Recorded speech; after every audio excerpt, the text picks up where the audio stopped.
Salutations, viewers. My name is GameDame, and welcome back to another one of GameDame Reacts. So, Battlefield 2042 is the next biggest battlefield in this franchise, and I'm very excited to see what the developer has to say, especially with its new game modes. So, this trailer is kind of long, so let's get straight to it. Let's watch the game modes developer interview trailer for Battlefield 2042. Incoming fire! Ooh. Oh god, that was so, when I initially watched this, it blew my fucking mind. It blew my mind. The thing that would really excite players is the introduction of all this cutting-edge technology that we're just infusing into the sandbox. I think just having the comeback of the helicopter on the battlefield, it just introduces a whole new layer to the sandbox. It just gives players so much more tools. Oh, yeah. That makes it more Battlefield than it's been in a very long time. So we really enable our players to be really, really creative with the tools we give them. And that's what Battlefield is kind of all about. Being in a massive, open war setting and being able to say like, hey, there's a problem over there, go solve it. And the players actually choose how they want to solve that problem. And through that process, create their own Battlefield moments. Yes, very true. So in 2042, you will experience three really distinct experiences. The one we're talking about right now, we're talking about today, is the experience that we call the all-out warfare experience. Now, this is the place you go in 2042 when you want to have those classic Battlefield experiences, this massive war, where it's, you know, air, land, and sea just coming together in these massive battles. Insane. But we've actually made a distinction between two separate experiences within the all-out warfare experience, and that's Conquest, which is very much a staple for our franchise. It's something that our fans know and love, and we're just taking the Conquest experience to the max this time around. Conquest is all about the freedom, the access to the sandbox, being able to choose where you fight, how you fight, where you want to go. But it's also experience that will allow players to kind of choose their own pacing. And there's moments in Conquest where it's complete chaos. When a lot of players just converge on a single point and the chaos goes up to the maximum. But there's also moments within Conquest where, you know, you've just had that big battle. And now you've won that battle, and you go like, okay, you bring up your map and you have a conversation with your friends and you say like, okay, where do we want to go next? Oh, we need to go over there to that state. Okay, how do we get there? Oh, let's call in a vehicle. And a vehicle, you can call it in wherever you want. And then your friends, you hop into the transport vehicle and you go across the map and you go to a new location where there's a new fight. So Conquest is just that full freedom to the sandbox. And right next to that lives the other experience within All Out Warfare, which is Breakthrough. And this is a significantly more guided experience. It takes you on a journey throughout the entire map. And in Breakthrough, there's an attacker and there's a defender team.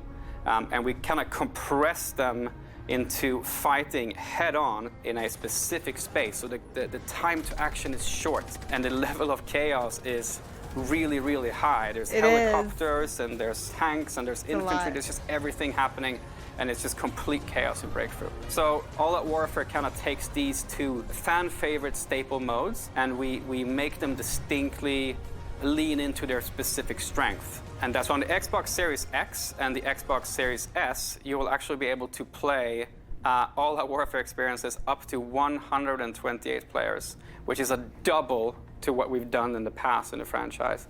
And this is really, you know, you can have those moments when you're playing 2042, when you're sitting in the helicopter and you look down and you just see this, you know, sea of tanks, soldiers, infantry, helicopters, fighter jets just moving in unison, and you kind of get this feeling that you're part of something bigger, like a really, really massive army. And that's the strength of the massive play spaces that we're building. And to be able to really make this play really well, we've altered our way of handling level design. Because it wasn't just as simple as, you know, just making it bigger and then portion the locations out. It doesn't really work that way. So we've leaned into a new type of design mentality that we're calling clustering. Now, what clustering means that you will have a massive battlefield in front of you. But within this massive battlefield, you will have particular clusters of objectives. So the map Hourglass is set in Doha, Qatar. And it is, I'm not going to go into any specifics about exactly how large it is, but it is definitely one of the larger maps that we will have in 2042. It's one of my favorite maps personally because it has some really, really cool, distinct locations within it. Down to the south of the map, you'll have a fully destructible village. This is a great space for infantry and vehicles alike, because you know as a Battlefield player that infantry is skulking around inside the buildings, but you know when you're in your tank or your attack helicopter, you can just can destroy those buildings and get access to the infantry. And you can go further east and you'll find a bunch of high-rises, skyscrapers. So there's a whole section there where you can enter the skyscrapers, you can go up to the top of them, you can zip line between the roofs, have fights in between the rooftops. But if you want to change it up even more, you can basically skydive off of the skyscrapers. Which is if so you're playing sick. A particular specialist that has access to a wingsuit, you can actually glide across the entire map space and get Which is yourself even all the way over to the sicker. stadium, which is on the east side of the map. And the stadium itself, it's a place you go when you really want to just take out your shotgun and have some close quarters combat. Whoa, that mentality gets me here every of time. Building larger maps, but creating locations within that map where there's a particular type of gameplay. And with the Conquest game mode, for example, you will also see the fact that if you want to capture the entirety of the stadium, it's not just to go there and capture one location. You actually have to capture multiple locations within the stadium in order for you to kind of to consider it yours, that your team can actually get benefits from it. So lots of dynamic moments on Hourglass. And if you saw in the gameplay trailer as well, there's a massive wall of sand moving across the entire gameplay space. Which is so what happens cool. when this massive wall comes, of course, it engulfs you in the storm itself. But as it passes by, it leaves the entirety of the map in a different mood, in a different light, and it changes the visibility for the player. And this is a really good time for you to lean into our Plus system, where you have the capability to actually alter the customization on your weapon. But Which also like is to mention, so though, that sick. the wall of sand is one I keep thing, saying right? sick But there's in also this the trailer. possibility of Honestly. the tornado. Tornado is going to be the coolest fucking part along with that sandstorm. And the tornado is this massive disruptor that just comes into the play space, and wherever it goes, destruction follows. It's a massive, moving physical entity that will pick you up, throw you across the map, pull helicopters into it. It's just a crazy, fun physics experience that happens as you play the map. So everything is in the hands of the player. This And I really love all the is physics. a sandbox. I love all the And physics. these moments are in the hands of the player. While in other games, the Battlefield moments are pre-scripted, in our game, they just happen. And they happen differently every single time because it's players controlling what's happening around you. That's something that you only get in Battlefield. And that's why I love Battlefield so much. It is an experience exclusively to Battlefield. I love all the physics that they are involving in this. I love, of course, we're all going to be playing the massive, just fucking all-out wars, especially in this area. The sandstorm is really cool. The game modes he was describing sound great, and especially when he's adding on to the big, massive fights, where it's not just like team deathmatch pretty much. It's like, okay, you have to go here, here, and here.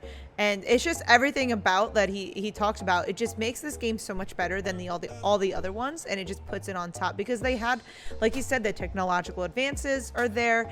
Everything's pretty much up to the point where it needs to be now, and so there's a higher standard for Battlefield, and I think this is definitely gonna trump over any Call of Duty game for some time. I just think Call of Duty can never be as good as Battlefield, and I know that's a big thing to say, but I'm gonna say it.